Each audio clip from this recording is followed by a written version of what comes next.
wa fi anfusikum afala tubsirun. Ayat ini memerintahkan setiap individu orang mukmin supaya mengenal diri dengan hati. Bila kita ingatkan ketika kita belajar ilmu tauhid, dalil mengenal Allah ada dua, iaitu dalil-dalil daripada ayat Quran, hadis-hadis Nabi, hadis kursi. Ini disebut sebagai dalil nakli artinya yang disonting, yang diambil, dinakal daripada Quran. Satu lagi dalil akli. Dalil akli itu ialah dengan cara melihat segala kejadian Allah di alam yang zahir ini dengan mata kepala. Antara lain Allah merintahkan kita, fa aynama tuwallu fasamma wajhullah. Kemana saja kamu lemparkan pandangan mata kepala kamu pada sesuatu, nescaya kamu akan ingat adanya Allah sekiranya kamu beriman. Ini dalil akli. Tapi dalil akli dengan melihat zahir kejadian dengan pandangan mata kepala, Allah suruh kita supaya tingkatkan lagi untuk mengenalnya dengan memandang batin kejadian. Batin kejadian ini di dalam Quran disebut alam malakut. Allah berfirman, awalam yanzuru fi malakutis samawati wal ard wa ma khalaqallahu min syai'in. Apakah mereka itu tidak melihat dengan pandangan mata hati mereka rahsia-rahsia Allah di alam malakut, kejadian di langit dan di bumi, dan alam malakut tiap-tiap satu yang Allah ciptakan. Jadi dengan ini tuan-tuan, kita diperintahkan oleh Allah untuk meningkatkan ilmu tauhid kita. Sesudah kita mengenal Allah dengan akal, berdalilkan dua dalil nakli dan akli, maka Allah perintahkan kita supaya kita mengenalnya dengan hati, iaitu dengan pandangan hati, melihat rahsia-rahsia Allah di alam malakut. Dan oleh kerana kita ni, diri kita ni kejadian Allah, maka terdiri daripada dua alam. Yang zahir jasad kita ni diistilahkan alam mulki, lapisan batinnya dikenali dengan alam malakut. Zahirnya jadi dalil dan batinnya pun jadi dalil.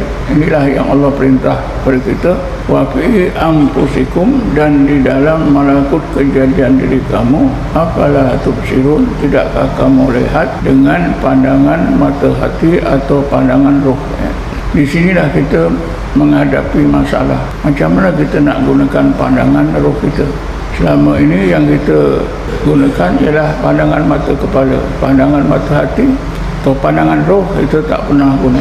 Daripada sinilah maka ulama tasawuf menyimpulkan, kalau kita mau berjaya memandang rahsia-rahsia Allah di alam malakut kejadian diri kita, maka hendaklah kita mati.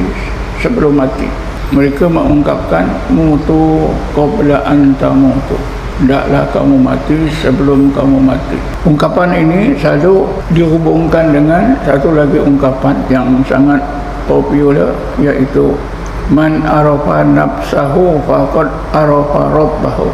Sesiapa yang telah mengenal dirinya, sesungguhnya dia telah mengenal Tuhannya Allah. Dua ungkapan ini tuan-tuan telah menjadi punca kesesatan dan kekeliruan segolongan orang-orang Islam di Asia Tenggara. Karena daripada dua ungkapan tersebut lahirlah tiga golongan sesat dalam akidah, iaitu golongan yang dikenali golongan mereka yang berpegang kepada ajaran hakikat insan, kedua ajaran rahsia insan, dan ketiganya ajaran kaji insan. Ajaran hakikat insan diketuai oleh seorang di Kota Baru yang bernama Haji Ahmad Laksamana dengan bukunya yang bertitel Hakikat Insan. Beliau dan kitabnya telah pun dipetuakan oleh banyak pejabat agama termasuk Raja Kim sebagai sesat, menyeleweng. Yang keduanya ialah ilmu golongan yang terpengaruh dengan ilmu rahsia insan, diketuai oleh seorang daripada Kedah yang bernama Haji Muhammad Hasan dengan gelaran Pak Bung. Ini bermula pada pertengahan tahun 80-an dengan kitabnya Rahsia Insan. Ini juga golongan ini juga sudah petulkan sebagai sesat. Dan yang ketiganya, kumpulan Haji Insan. Kumpulan Haji Insan ini dicetuskan oleh seorang dari Singapura yang bernama Hassan bin Junid. Jika kita membaca biodata Hassan bin Junid, asalnya beliau adalah seorang ketua gangster Melayu di Singapura. Tiba-tiba bila sampai berumur 40 tahun, perangannya berubah menjadi seorang Islam yang baik, solat dan mengerjakan segala perintah Allah. Tetapi malangnya beliau mengaku didatangi setiap hari oleh Rasulullah. Rasulullah ajar dia ilmu. Jadi segala apa yang Rasulullah ajar itu beliau tuliskan. Ramai juga pengikutnya. Antara muridnya yang terkanan bernama Pak Kasim, berasal dari Melaka.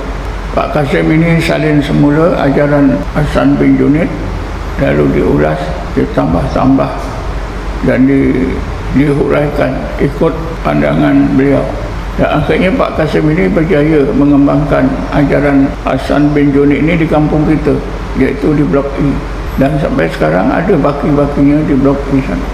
Tapi akhirnya pihak JAIS telah dapat membongkar dan memfotokan ajaran Pak Kasim ini juga sesat.